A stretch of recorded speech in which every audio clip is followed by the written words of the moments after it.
दोस्तों आज की इस वीडियो में हम लोग कवर करने वाले हैं फंडामेंटल थ्योरम ऑफ अरिथमेटिक और साथ ही में हम लोग कुछ इंपॉर्टेंट क्वेश्चंस भी करने वाले हैं। ओके, तो ज़्यादा देरी ना करते हुए चलिए शुरू करते हैं आज की वीडियो को। तो दोस्तों ये थ्योरम आपकी एनसीईआरटी में भी दिया होगा। तो यहाँ पे ये थ्योरम क्या कहता है? ये थ्योरम सिंपल से बात कहता है कि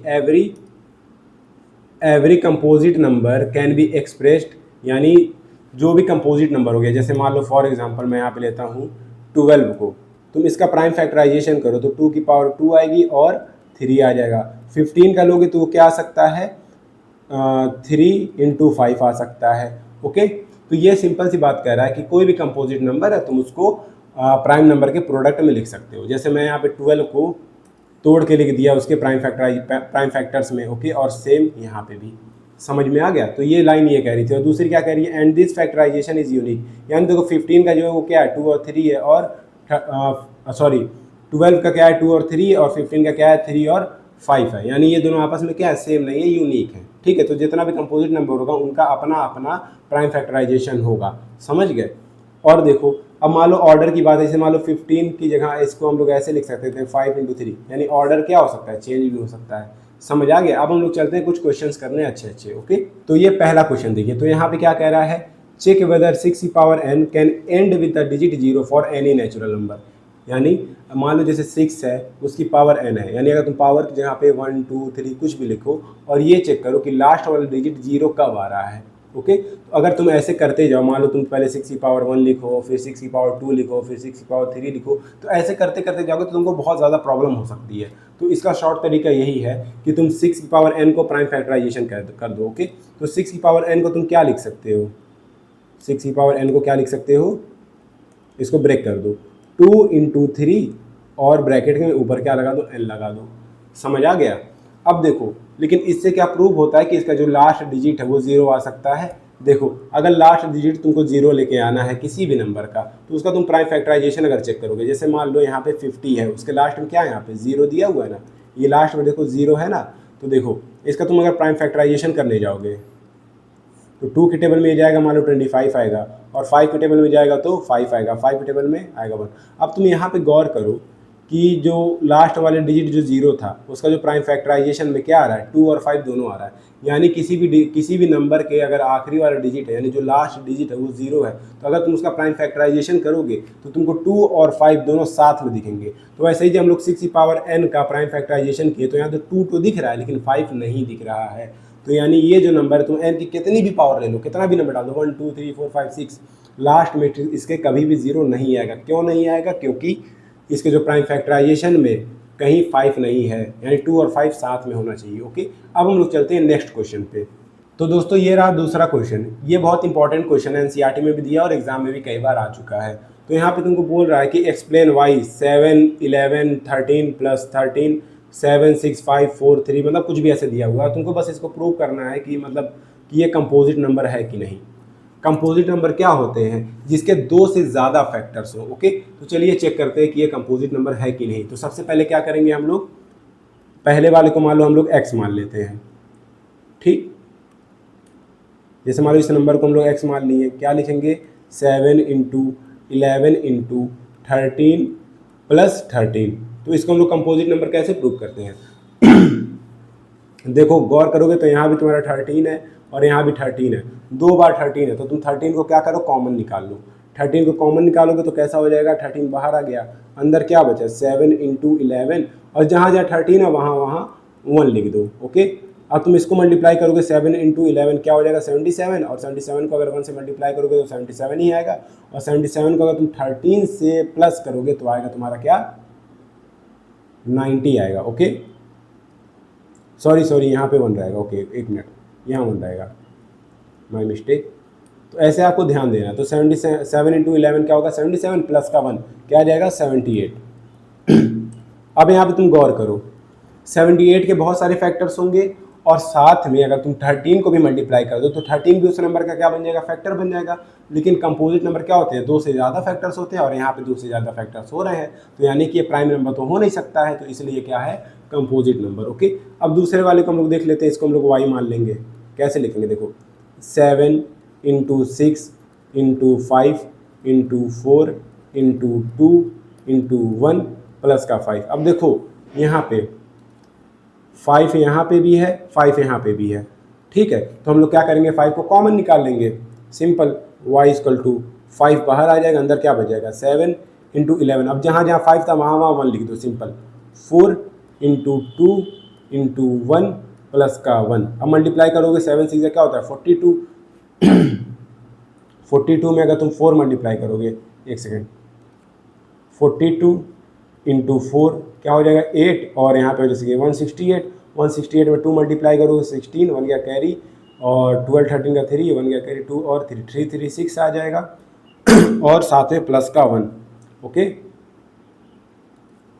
प्लस का 1। एक सेकंड यहाँ पे मल्टीप्लाई करके लिख देता हूँ, 42 7 6 42, फिर 4 8 और 16 यानी 168 में फिर 2 मल्टीप्लाई तो 16, 1 गया कैरी 2 6 12 और ये 1 13 का 3, 1 गया कैरी 2 और 1 यानी 3, ओके, ऐड हो गया।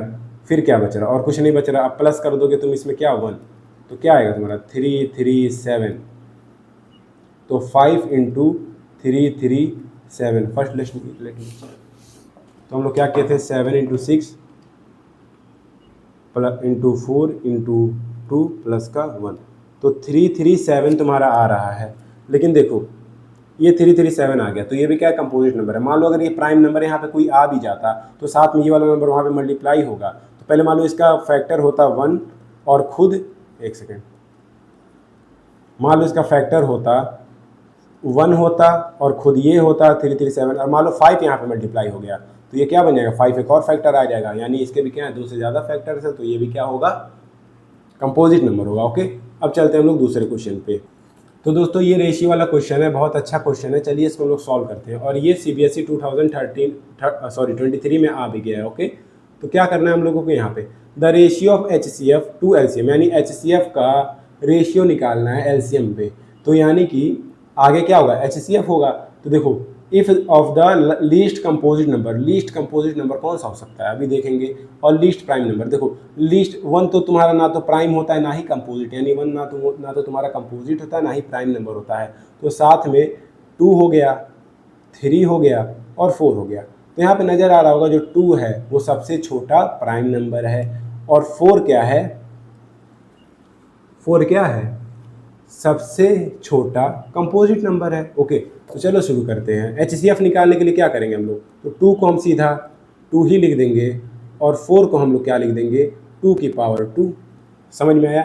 HCF का मतलब क्या होता है कॉमन नंबर की छोटी पावर, तो HCF तुम्हारा आ जाएगा कॉमन नंबर की छोटी पावर यानी कि 2 आ गया। LCM क्या होता है कॉमन नंबर की बड़ी पावर, यानी LCM क्या हो गया 4। और HCF और रेशियो हम लोगों को निकालना है, तो रेशियो को हम लोग कुछ इस तरीके से लिख सकते हैं, तो कट गया यानी 1/2 आंसर आया, यानी 1:2। कौन सा ऑप्शन सही होगा, ए वाला, ओके। अब हम लोग चलते हैं नेक्स्ट क्वेश्चन पे। तो दोस्तों ये भी रेशियो वाला क्वेश्चन है, और ये थोड़ा अच्छा क्वेश्चन है। तो हम लोग देखिए क्या करेंगे, इसमें 2 नंबर्स है जो रेशियो में दी, उसका रेशियो दिया है, यानी वो नंबर नहीं दिया हुआ है, क्या दिया है रेशियो दिया है। देयर LCM, उनका LCM भी दिया है 180, तो हम लोगों को फाइंड करना है उनका HCF, ठीक है। तो सबसे पहले हम लोग क्या करेंगे, देखो रेशियो जब भी दिया है यानी 2:3 तुमको दिया है ना, 2:3, तो रेशियो में क्या होता है, जैसे मान लो यहाँ पे 2 ये डिजिट ओरिजिनल नंबर जो रहा होगा, मान लो 200 300 रहा होगा, तो इसमें मान लो ये 0 0 कट गया, तो 2:3 सिंप्लीफाई करके हम लोग लिखे होंगे, तो कोई भी नंबर हो सकता है। यानी कि इसमें हम लोग कुछ नंबर सिंप्लीफाई जब किए हैं तो कोई कॉमन नंबर इससे हम लोग क्या किए डिवाइड किए हैं, तो ओरिजिनल नंबर में वो नंबर तो मल्टीप्लाई हुआ होगा, जैसे कि तो हमको नहीं मालूम कौन सा नंबर है, तो यहाँ पर मान लेंगे 2x और 3x। अब इसका हम लोग प्राइम फैक्टराइजेशन करेंगे तो इसको हम लोग तोड़ के लिख सकते हैं 2 × x, और इसको हम लोग लिख सकते हैं 3 × x, जो कि LCM हम लोगों को दिया है। तो LCM को हम लोग कैसे लिखते हैं, LCM का मतलब क्या होता है कॉमन नंबर की बड़ी पावर, कॉमन नंबर की बड़ी पावर, यानी यहाँ पे 3 की कमी है तो 3 की पावर 0 लिख दो, और यहाँ 2 की कमी है 2 की पावर 0 लिख दो। कॉमन नंबर की LCM निकालना हम लोगों को पहले 2 की x रेशियो और 3x, ओके। इसका निकालना है तो कॉमन नंबर की बड़ी पावर 2, कॉमन नंबर की बड़ी पावर यानी 3, और कॉमन नंबर तुम्हारा x, तो ये आ गया तुम्हारा 6x। और HCF अगर हम लोग देखें, HCF का क्या होता है कॉमन नंबर की छोटी पावर, यानी 2 है उसकी छोटी पावर 0, 3 है उसकी छोटी पावर 0, और x जो कि कॉमन है तो यही लिख देंगे, यानी इसका HCF आ गया है। तो हम लोगों को यहाँ पे क्या दिया 180, यानी 6x किसके बराबर दिया हुआ है 180 के बराबर दिया हुआ है, तो x की वैल्यू हम लोग निकाल लेंगे 180 डिवाइड में 6, यानी कट के क्या आ गया 30। तो x की वैल्यू क्या आ रही है 30 आ रही है, और x हमारा क्या है HCF है, तो HCF हम लोगों का क्या आ गया 30 आ गया। ओके, अब चलते हैं नेक्स्ट क्वेश्चन पे। तो नेक्स्ट क्वेश्चन हम लोगों का ये रहा और लास्ट क्वेश्चन भी यही है और थोड़ा इंपॉर्टेंट क्वेश्चन भी है। तो यहाँ पे देखो क्या लिखा हुआ है, teaching mathematics through activities is powerful approach, यानी कि मैथ को अगर हम लोग कैसे पढ़ाएंगे, एक्टिविटीज़ के थ्रू पढ़ाएंगे तो काफ़ी इंटरेस्टिंग और पावरफुल अप्रोच है, लोगों को अच्छे समझ में आ जाती है। तो उससे क्या होता है, enhances student understanding and engagement, तो स्टूडेंट उससे क्या होते हैं इंगेज रहते हैं, उनको मज़ा आता है समझने में, और उनकी नॉलेज भी क्या होती है इंक्रीज होती है, अंडरस्टैंडिंग उनकी बढ़ती है। Keeping this a mind Mrs Mukta plan a prime number game, तो मिसेस मुक्ता नाम की जो टीचर है वो एक प्राइम नंबर का गेम खेलती है अपने स्टूडेंट के साथ। कितने स्टूडेंट हैं, फॉर क्लास 5 स्टूडेंट, यानी क्लास 5 के स्टूडेंट हैं। She announce the number 2 in her class, यानी वो अनाउंस करती है नंबर 2 अपने क्लास में, और एक फर्स्ट स्टूडेंट को बोलती हैं कि तुम कोई प्राइम नंबर को मल्टीप्लाई करो और उसको दूसरे स्टूडेंट पे पास कर दो, और दूसरा नंबर भी प्राइम नंबर से मल्टीप्लाई करेगा, फिर वो दूसरे नंबर को तीसरे स्टूडेंट को पास कर देगा, ठीक है। और लास्ट स्टूडेंट को क्या में कौन सा नंबर मिलता है 173250, 1,73,250। तो हम लोगों से क्वेश्चन यहाँ पे पूछ रहा है, नाउ मुक्ता आस्क्ड सम क्वेश्चंस, ठीक है क्या, what is the least prime number, यानी सबसे छोटा प्राइम नंबर कौन था जो स्टूडेंट यूज़ किया था, ठीक है। और दूसरा क्वेश्चन क्या कहता है, कितने स्टूडेंट थे उनके क्लास में। तीसरा क्या कहता है कि हाईएस्ट प्राइम नंबर कौन से थे जो स्टूडेंट यूज़ किया है, और which prime number has been used maximum time. तो सिंपल तुम्हारा नंबर क्या दिया है 173250। तो हम लोग क्या करेंगे, रुको पहले मैं ये लाइन खींच लेता हूँ जैसे हम बनाने वाले।